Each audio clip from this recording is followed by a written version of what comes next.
Hello everyone and welcome back to my channel. If you are new here, my name is Caitlin and I upload a whole bunch of different types of videos on this channel, mainly surrounding true crime and psychological cases, as well as a little bit of university and lifestyle sprinkled in where I can. Today I'm back discussing a serial killer case, which I haven't done in a long time. I kind of, without meaning to, focused on a lot of like missing persons cases, disappearances and murders and things, but I'm back with a serial killer case. So I'm actually discussing one that I personally have never heard of. I might be completely oblivious and it might be quite a big case. I don't know if it's really well known, but I know personally I'd never come across this. It was kind of like on, I don't know, just came across it during my research. So we're going to be discussing the case and like the timeline of Christopher Wilder, who was nicknamed the Beauty Queen Killer. I apologise if I look like the same in a couple of videos. I am kind of having a bit of a hectic few weeks since my dissertation deadline's coming up and I have exams and assignment deadlines and things. I'm in my final year at university, if any of you are new here, so I'm so close to graduating, but it means that like everything is at its peak work deadline now, so I apologise if I look the same. Basically, whenever I get a free chance to film, I will film quite a few videos. As always, at the start of these videos, I'm just going to put in a very quick disclaimer, just letting you guys know that I'm not claiming to be an expert in any of the cases I ever discuss on my channel. I'm simply putting together the pieces of information that I find online through my own research, and so if I miss anything out or get anything wrong, then I apologise. I'm not trying to do anyone an injustice or offend anyone, and feel free to correct me or add anything that I've missed out in the comments below. So I have a feeling this video is actually going to be quite long because I have quite a lot of research to discuss, and it is also quite late at night and I've got work tomorrow, so I'm not going to ramble on too much longer and we shall just get started. So if you want to hear a bit about the case of Christopher Wilder the serial killer, then keep on watching and we shall just get started. Christopher Bernard Wilder was born on March the 13th 1945 in Sydney, Australia. So his mother was actually Australian, however his father was an American who was working as a naval officer. One interesting fact that I read about Wilder's early life that is worth mentioning, it's quite interesting if you want to look into kind of the psychology behind it. He actually had multiple near-death experiences from a very early stage in life. So this first one came when he was at birth. He nearly died during birth. He later recovered, and then when he was around 2 years old, he also nearly drowned but was saved. So two very close calls with death in the first few years of his life. Christopher Wilder's crime spree began from quite a young age when he began showing sort of his violent sexual tendencies towards women. Sometime between the years of 1962 and 1963, so bearing in mind he was still young, he was found guilty of participating in the gang rape of a young girl on a beach in Sydney.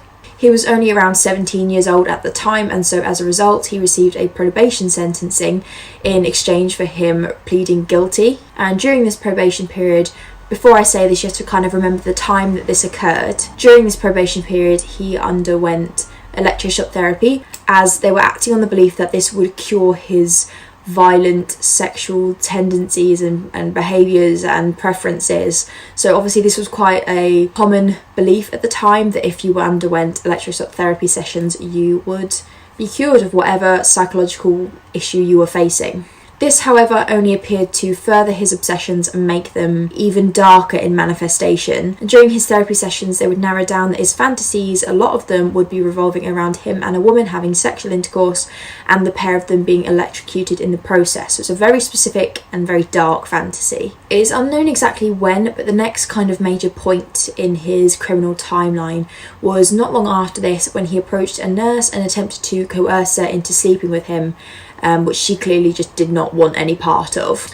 To do so, he had shown her a bunch of images of naked women, and she'd basically responded by like running away. She just left, she freaked out, and she went and reported him to the police. The next known landmark in Wilder's life was his marriage in 1964. However, this ended after just 1 week of the pair being married when his wife left him. And following this failed, very short marriage, he decided to up and move and start a new life elsewhere. So I've written here, he moved to the US in the following year to live in a place called Boynton Beach in Florida. And it was here that he maintained a lifestyle of a real estate mogul with quite a talent for amateur photography in his spare time. Sadly, his criminal tendencies followed him into this next life though, and then between the years of 1971 and 1975, he was accused of a number of sexual misconduct charges in relation to his workplace.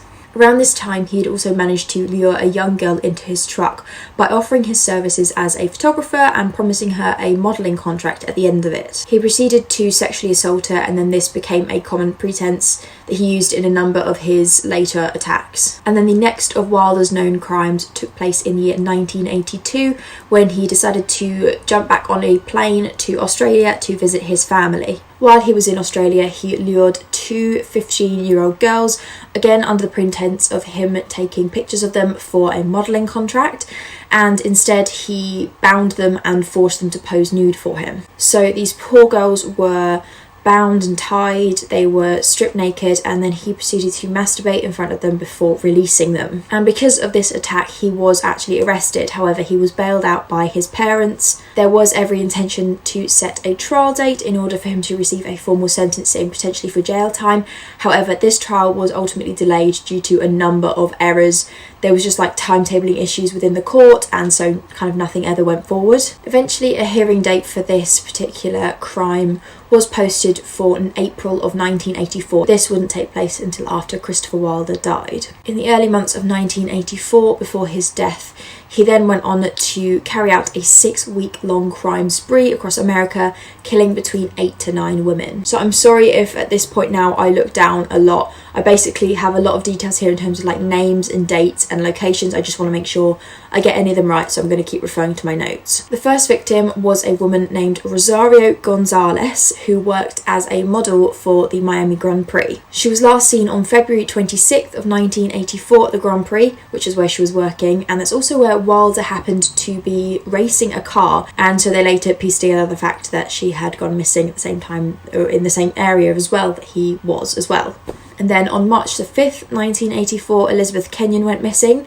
Elizabeth was linked directly to Wilder as she'd been an ex-girlfriend of his, and she was most known for being a finalist in the Miss Florida pageant. Neither Rosario nor Elizabeth had been found, but the link between them and the link with Wilder was made clear once Elizabeth's parents actually hired a private detective or a private investigator to look further into their daughter's disappearance, because they felt as though there was stuff that law enforcement hadn't really been finding. Teresa Ferguson was the next victim. On March the 18th, 1984, Wilder met the 21-year-old and led her away from Merritt Square Mall in Merritt Island, Florida. Once they were alone, Wilder murdered her and took her body to Canaveral Groves in Florida, where she was found 5 days later. 19-year-old Linda Grover was an attempted victim of Wilder's. She was a Florida State University student whom he had spotted in Governor's Square Mall in Tallahassee, Florida on March the 20th. He had approached her and offered to take her photo and offered her basically a modelling contract,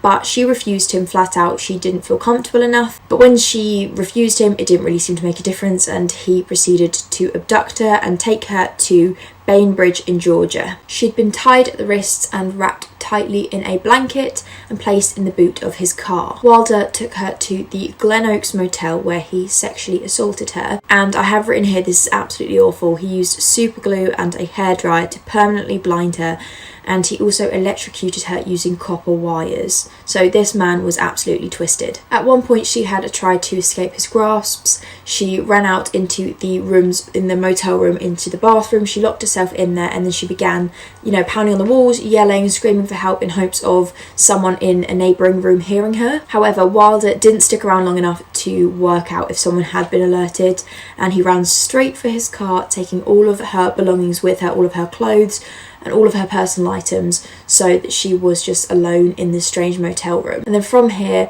Wilder moved on to attacking women across Texas and Kansas. On the 21st of March 1984, Wilder spotted 23-year-old Terry Walden. She was married and a mother, as well as being a nursing student at the nearby Lamar University. He initially approached her about being a model, and then she flat out refused him. But then 2 days later, on March the 23rd, she was reported as officially missing. Terry Walden's body was found in a canal where it had been dumped after Wilder had stabbed her to death. Wilder had proceeded to make his escape in Terry's 1981 Mercury Cougar car, and then on March 25th he made his next attack. 21-year-old Suzanne Logan was at the Penn Square Mall in Oklahoma City when Wilder approached her and abducted her once they were alone. He then drove her to Newton in Kansas and checked them into the I-35 Inn, room number 30. The following morning, she was stabbed to death and left where she could later be found under a tree at the Milford Reservoir. Wilder then travelled to Colorado, where he held 18-year-old Sheryl Bonaventura captive in Grand Junction on March the 29th of 1984. As I'm sure you can figure out by now, his crimes and attacks seem to be gaining in frequency. They become quicker and quicker. There were less time in between them, so it became, as you can imagine, kind of seemingly more frantic. A witness recalled seeing them sat together inside of a diner inside a place called Silverton, where when asked they told the staff that they were stopping off in a place called Durango before their final stop in Las Vegas. And the next day they were seen together by a witness at the Four Corners Monument. From here, Wilder checked the pair of them into the Page Boy Motel in Page, Arizona. On March the 31st, Wilder shot and stabbed Sheryl to death next to the Kanab River in Utah. Her body sadly wasn't discovered until the 3rd of May. The next victim was aspiring model 17-year-old Michelle Kaufmann. She was attending a 17 magazine cover model competition in Meadows Mall in Las Vegas on the 1st of April when she disappeared. Investigators came across a photograph that had allegedly been taken on that day, which showed Wilder seemingly kind of stalking her, looking at her quite strangely during the competition. Sadly, she was Wilder's next murder victim, and her remains were found near a roadside rest stop on May the 11th. She wasn't identified at first. It took them about a month or so to scan through dental records in order to find her identity, which is absolutely awful thought. His next crime took place just outside of a place called Torrance in California, where he had told 16-year-old Tina Marie Rissa that he would be taking her photograph before he abducted her and then assaulted her in El Centro. What was a little bit different about this particular attack was that something about Tina had an effect on Wilder, and rather than killing her like he had done his other victims, he decided that he wanted to keep her alive and in tow on his journeys as a means of luring other victims for him to assault and kill. The pair travelled to Merrillville, Indiana, where Wilder used Tina, like I said, as a means of luring young girls, and the first victim was 16-year-old Dawnette Wilt from the South Lake Mall. Wilder sexually assaulted Dawnette before attempting to suffocate her. When he was unsuccessful in doing so, he stabbed her twice and left her in the woods. Luckily, Dawnette was able to regain consciousness, and she actually used a pair of her own jeans to stop herself from bleeding out, which is absolutely insane. I can't imagine the strength that it takes someone to do something like that in a situation like that. She was actually eventually picked up by a truck driver and taken to hospital, and thus to safety. She underwent surgery and survived, and after which she was able to tell law enforcement who her attacker was. So she told them everything she knew about Christopher Wilder, and that she'd kind of heard his plans to move to Canada and that he had this young girl in tow with him. On his travels, Wilder next abducts 33-year-old Beth Dodge in his car and demanded that Tina follow him behind in Beth's car. He didn't drive far before he pulled up on the side of the road, shot Beth and left her body in a gravel pit. Tina continued to do as she was told. Obviously, she was in fear of her life and she was driving Beth's car. She was told that she was to drive Beth's car to the Logan Airport in Boston. Wilder followed her in his own car, and when they reached the airport, he actually bought Tina a ticket, which was very strange. He bought her a ticket to Los Angeles, put her on the plane and parted ways with her. And that was that. So the whole thing surrounding Tina is very strange. Like I said, she just seemed to have some sort of effect on him, and there is no explanation for it really. At this point, Wilder was officially a wanted man. On the 13th of April, Wilder pulled into a place called Vic's Getty Service Station in Colebrook, New Hampshire, when two state troopers had immediately recognised him as the wanted murderer. The pair immediately obviously approached Wilder, but he straight away ran. He tried to escape them because he knew that he would have been found out. In the scuffle, Wilder managed to grab a hold of his revolver and he fired 2 shots. The first was aimed at himself, but the bullet passed directly through his body and hit one of the state troopers that had been involved in the scuffle. The second bullet went directly into Wilder's chest. It hit his heart and killed him instantly. So the state trooper managed to survive his injuries after the gunshot. However, Christopher Wilder died instantly from gunshot wound. So that is the timeline of the known crimes that Christopher Wilder carried out across his criminal timeline. But I do have a number of disappearances and murders here that Wilder has since been suspected of having some involvement in, or theorised as having some involvement in, due to some of them being found in the same areas that he was known to operate around the same time. So this is just a collective. None of these are guaranteed. A lot of them at the time of researching this, I think, or at the time that I found this sort of Reddit timeline discussion, they haven't been solved, and so people are kind of just looking for answers perhaps. So these are only theories, but I just thought I'd go into these because it's kind of interesting to see all of the unconfirmed crimes that could have potentially been carried out by Christopher Wilder. I'm only going to go over these very, very briefly, so if you would like any specific videos on any of these specific cases, then please do let me know. But because this video is going to be way too long otherwise, and all of these cases, like I said, are only suspected links, I'm only going to briefly kind of cover them and their overview very, very quickly. 15-year-old Colleen Osborne went missing from Daytona Beach on the 15th of March 1984, not far from the hotel that Wilder was staying in on that same day. He was known to be staying in that hotel, so people have said he was in such close proximity it was completely fathomable that he could have been to blame for her murder. Her body was found a few weeks later, buried in a shallow grave in Orange County, Florida, but she wasn't formally identified until years later in 2011. There have been no conclusive links to Wilder in this case, but he still remains a very high up suspect. But because it happened, you know, the identification happened so many years later, there isn't really a lot of ways that they can conclusively link him. The Wanda Beach murders that took place in Australia still remain a huge mystery to this day. They are very widely discussed about on YouTube in the true crime community, if any of you watch any other YouTubers. Just a very quick overview of this case in particular. On January the 11th, 1965, Marianna Schmidt and Christine Sherek were found murdered, but their killer was never found. However, a sketch was released of a person that is believed to have been involved, and many people have since said that they believe it bears a strong resemblance to Christopher Wilder. In January of 1981, 17-year-old Mary Opitz disappeared, as well as Mary Hare, who disappeared months later. These two girls in particular looked notably similar, so people often believe that if there was a particular killer acting on like a particular style of look, you know, like a lot of serial killers have a particular victim type, it is entirely possible to have crossed over Christopher Wilder's timeline at some point. 20-year-old Sherry Lynn Ball was found murdered in Shelby, New York, after she'd gone missing in the year 1983 in Florida. The details of this case in particular match a lot of Wilder's crimes, and he is considered a very likely suspect, although there have been no specific links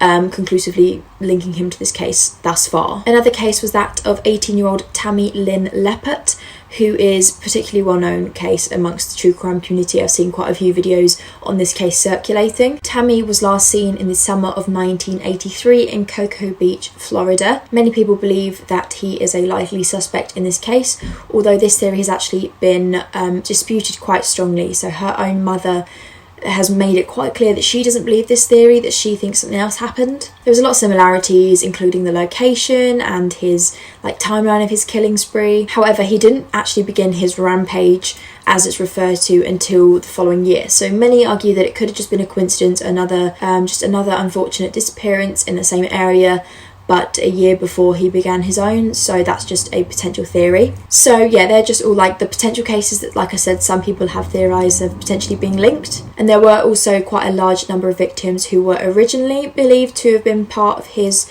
rampage, like I said, but they were ultimately ruled out, either because someone else was found guilty of them, or because they just found it didn't match the timeline or the mapping of Christopher Wilder's movements or anything like that. So there is a lot to discuss here. If I can find some links with some detailed quite cohesive timelines, I'll try and link them down below. It is quite hard to find like one post with everything cohesively linked, but I'll try my best to find some information and leave it down below. Or if you guys have any websites that you've come across with a really, really easy to follow timeline, then feel free to leave them in the comments. So as a result of all this uncertainty, Christopher Wilder's victim count isn't guaranteed. Like I said, it's between 8 and 9 murders believed, but there's nothing that can be guaranteed because we will never know the true number. And that is everything I'm going to discuss today. I'm going to end this video here because it's super long. Thank you so much for watching. I hope you found it interesting. Let me know your thoughts down below. I love seeing your guys' discussions. I will see you guys soon for another video. Thanks for watching. Bye.